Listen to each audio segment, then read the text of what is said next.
Boom guys, nandito tayo ngayon sa restaurant dito sa Hong Kong. Nandito tayo sa Kowloon Restaurant. Okay guys, umorder kami ng isang set guys.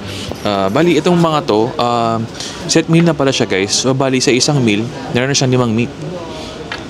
Oh, this one is asado, this one is goose meat, this one is suckling pig, this one is sausage, and this one is the salted egg.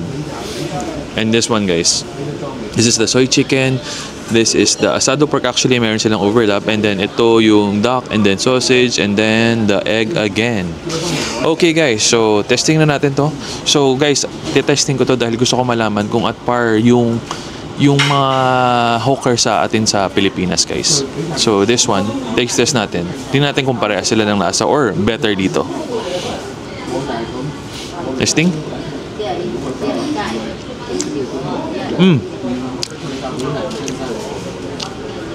Masarap din guys. Pero so far, masasabi ko, not much difference. So, guys, in the Philippines, you're not missing out naman if kumain kayo sa Hawker Chan. Well, you all know that restaurant. Next up. Goose. Actually guys, wala namang goose dito sa... Walang masyadong bebenta ng goose sa Pilipinas. So, siguro first time natin to. Try natin.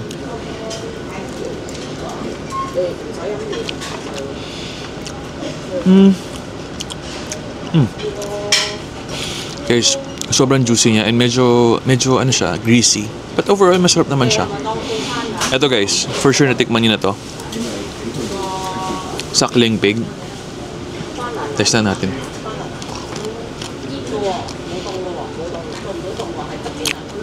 ASMR. Sarap. Okay guys, yung suckling pig na to, hindi rin siya nagkakalayo sa Hawker Chan sa atin. This is mga favorite restaurant ko.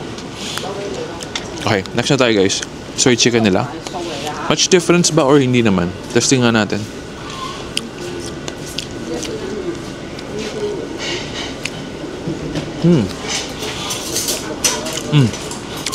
Guys, nasasabi ko, same lang din. Pero masarap din dito. Next up, yung duck.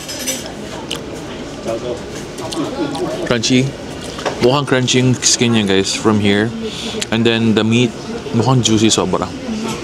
Testing natin.